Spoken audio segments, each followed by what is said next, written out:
Ambassador to Somalia, welcome to Arladi Media. Thank you very much. It's great to be here. Mr. Ambassador, you officially assumed your post in Mogadishu on May 19.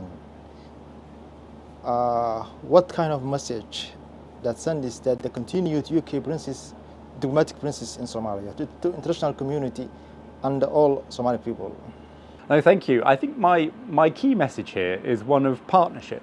The UK has been a long-term partner for Somalia and the Somali people over more than 10 years. And I think my message is that we want to build on that partnership, and there are many areas where we are cooperating closely, be it on security, be it on the humanitarian piece, and also on the economy as well. And that is my mission here as ambassador, I think, is to take forward that cooperation. Thank you so much. You recently visited Mogadishu seaport to inspect the UK-supported initiative aimed at modernizing its operational capabilities. Could you please share with our audiences the key outcomes of your visit and how this project will impact Somalia's economic and security landscape? No, thank you. It was a great visit to Mogadishu port. It's a really busy, bustling port. I think there were something like 3 or 4 ships that were being offloaded when I was there. And the UK's main focus is really around customs reform. So we've been running a project with the government of Somalia to improve the way that customs are collected, to digitize the process as well. And the objective there is to improve the transparency, but also efficiency of customs reform. Because of course, customs, particularly through Mogadishu port, is one of the main sources of revenue for the Somali government. And so our objective is to help the Somali government improve the way that it collects that revenue, and to make it more straightforward, I think, for businesses to hopefully encourage even more use of Mogadishu port in the future as well. Thank you so much. We now can discuss the most pressing issue in Somalia, which is security and a threat from Al-Shabaab militants. As you know, Al-Shabaab remains a resilient and deadly threat despite years of international support. What concrete changes in the UK is making to ensure Somali forces can effectively push back the militants rather than just holding the line? It's a really good question. And I think, as you say, security is obviously the top priority, I think, for the Somali government, for the Somali people, and for the international community. And for the UK, combating Al-Shabaab, supporting the government to do that, remains our top priority as well. Since 2021, we've provided over $50 million in support to the Somali National Army and forces. This year, we aim to train around 3,000 Somali soldiers in areas such as anti-IED, as well as medical training too.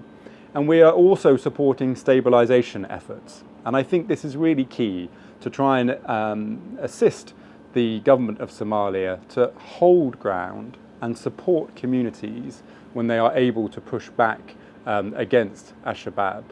But if I may, I'd also just want to emphasize, I think, our appreciation and recognition of the sacrifice that AU forces and Somali forces have made, particularly in the recent weeks that we've seen too, in order to push back against Al-Shabaab. And the UK support remains steadfast behind them as well.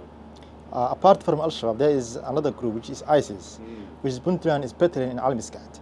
So what kind of support are given by the UK to Puntland in terms of defeating ISIS? No, again, as you say, this is a real priority. And of course, we've had to combat ISIS or Daesh in the Middle East as well as in Africa as well. I think we would like to share some of that experience and advice with the Somali government and the authorities in Puntland. I think there's also work that we can do again in the space of stabilization to support those communities that are liberated from Daesh control. And so that is very much our priority at the moment, how we can support the Somali government, the authorities in Puntland to make progress. And I think they have made progress. I think there's been significant progress A lot of that is down to the work of authorities in Puntland, and I think we want to recognise that and I think really underline our appreciation while also recognising there's more work to do. Thank you so much. Given persistent attacks, is the UK reconsidering its strategy, this military strategy, or aid priority in Somalia? And what accountability mechanisms are in place to ensure that aid are used effectively on the ground? I think the international context at the moment is more challenging than it has been for a long time. There are more economic pressures on countries, including the UK. As a result of that, we have had to reduce the amount of funding that we have for overseas development aid. And I think that means that in Somalia, we need to prioritise even more. So where we put our money and our support. And for us, those priorities will be around supporting the most vulnerable in society. I think also trying to address some of the impact of climate change and the pressures on local communities, and also to support economic reform. We spoke earlier about the work we're doing in Mogadishu port. That's a really important part of our support in order to provide that revenue for the future as well, and support future growth for Somalia. Thank you so much. In terms of security, specifically in Bardhawa town in Gaza region, an armed confrontation has been occurring the last 2 weeks between rival forces loyal to Somali government and Jubilant forces. What is the position of the UK government in terms of that issue, and how it might help such clashes to not create an opportunity to Al-Shabaab just to exploit in this time in this conflict?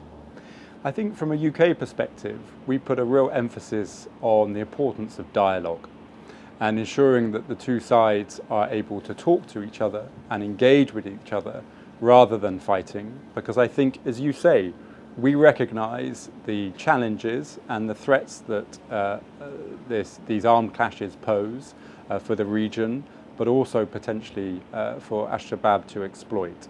So we would like to see more dialogue, more engagement to try and resolve these issues rather than increased violence and fighting. Thank you so much. We are now moving to AU mission in Somalia and its funding campus. With funding shortfalls that can affect the AU mission in Somalia, its effectiveness, how far is UK willing to go financially and diplomatically to prevent a security vacuum in Somalia? So AU-SOM's work is incredibly important, and we have supported the African Union here for many years. I think since 2021, the UK has provided over $100 million in support. We are working with the African Union now and with the government of Somalia to identify how best to support financially moving forward. Those discussions are continuing, but I think it is key that the funding is found, because we need the AU's mission to continue. And I think, again, we recognise the impact that they are having on the ground as well.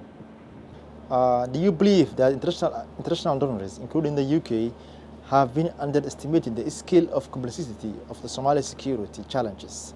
If so, how will this be corrected? I think we've always recognised that the security challenges in Somalia are complex challenges. And I think in terms of addressing them, we need to make sure that we are providing the right support to the Somali national forces. We need to ensure that the African Union forces are supported and funded in the correct way as well. And it comes back to the point around partnership. We need to make sure that the international community and the government of Somalia are working closely together to address these security threats, but also to support those communities when they are liberated from Al-Shabaab or Daesh. And that's really where our focus is at the moment, on that coordinated partnership to address, as you say, these complex security issues.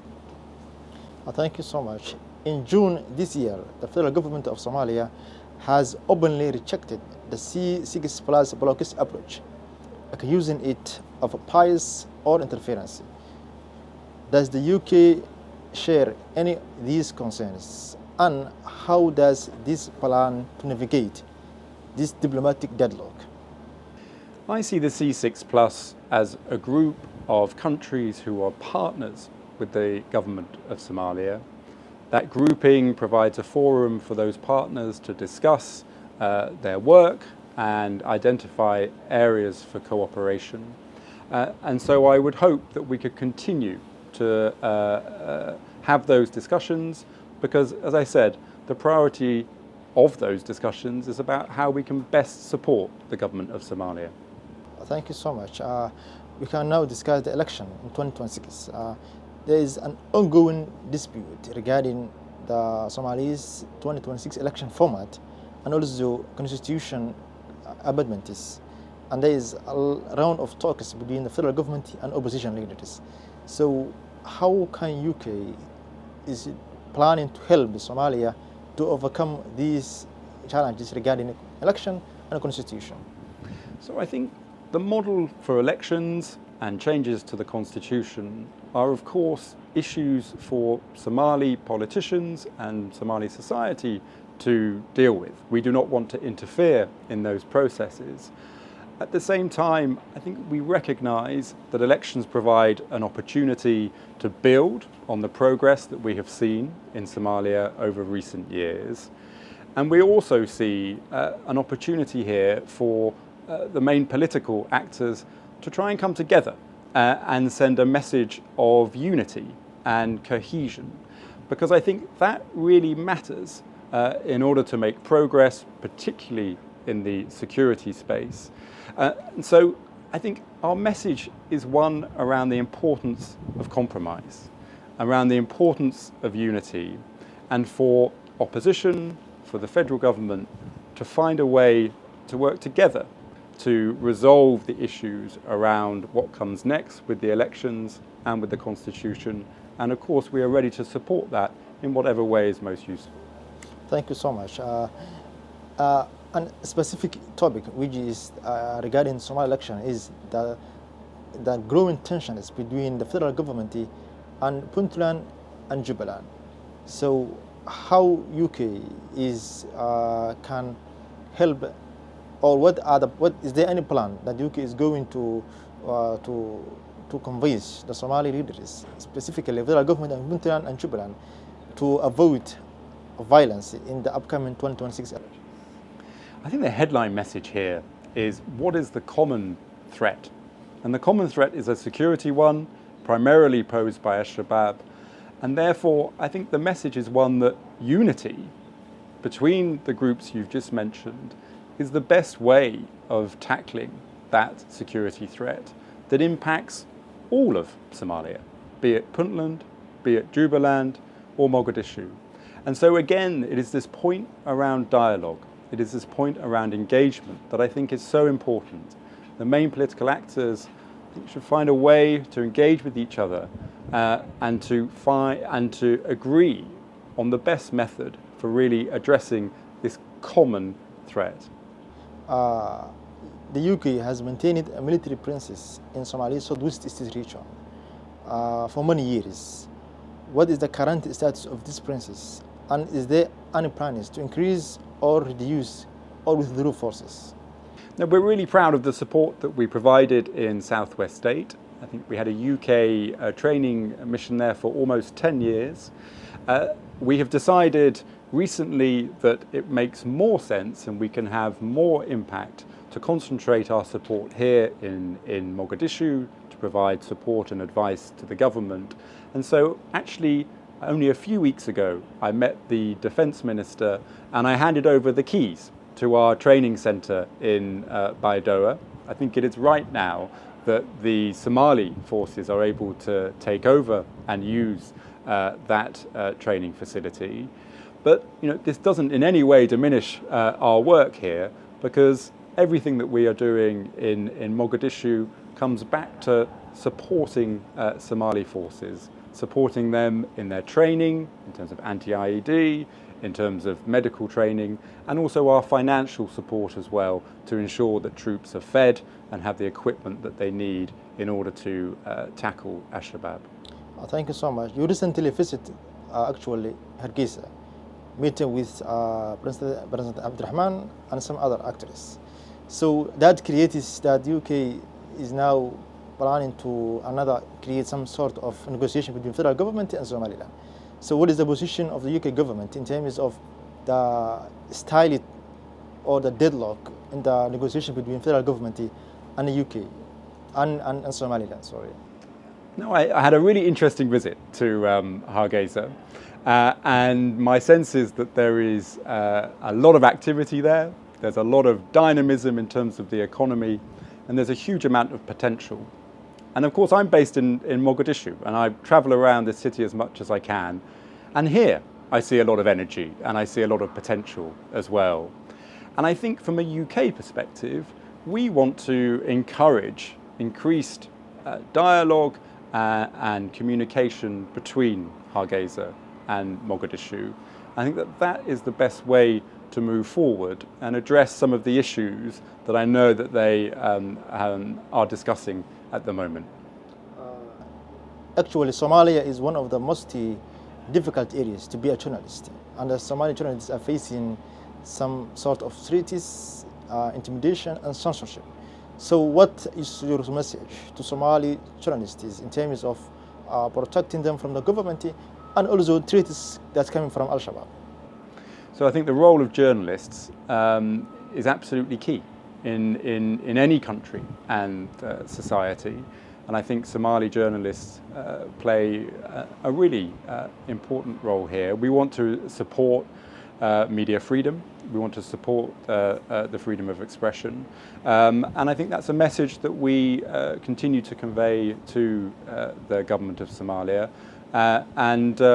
We want to make sure that we can support journalists to have that voice, which, as I said, is a key part, I think, of this society. Given the UK's historical and ongoing role in Somalia, how does the UK is planning to rebuild the trust with the Somalis skeptical of foreign influence? A good question. I mean, I think I would say, look, the UK has been supporting Somalia for over a decade. We've put a lot of resource and effort into the country, be it on the security, be it on humanitarian or economic development. And we've done that because we want to see Somalia succeed. You know, this is about our partnership with Somalia. I hope that Somalis have seen some of the benefits of the UK's role over the years, because I think there have been many of them. And we will continue to do that. And we will continue to support the Somali people and the Somali government as well, I think, to address some of the issues that are the most pressing and the most difficult too. There's a growing public concern, which is about, in terms of security, that given the context of the funding gaps with the AU mission in Somalia, the public growing is that international actors may walk away Somalia or may abandon them. So what is your message, or what is the UK government's message to Somali people to ensure that the international community is here to help them? Well, I say the message from the UK is that we are here. We're not going anywhere, and we're going to keep supporting the Somali people. I think, though, as I said earlier, there are growing pressures on economies across the globe, and governments are having to make difficult decisions about where they put their resources and their efforts. And I think that just reinforces to me the importance of trying to support progress, particularly in the political space, as well as the security side. It comes back to this message around the need for political unity and compromise, because I think that makes it even easier for the international community to continue its support in Somalia. Thank you so much for talking to Orlando Media. Is there any final message you would like to send to Somali people? Well, I'd just like to say that I'm really pleased to be here. I've enjoyed my trips out of Mogadishu. As you mentioned, I went to Hargeisa, I've been to Garowe as well, but I want to see a lot more of the country. So my goal for the coming months is to travel more, and I hope to meet more of the Somali people as well during those trips. Ambassador King Charles, UK Ambassador to Somalia, thank you for talking to Our Lady Media. Thank you very much.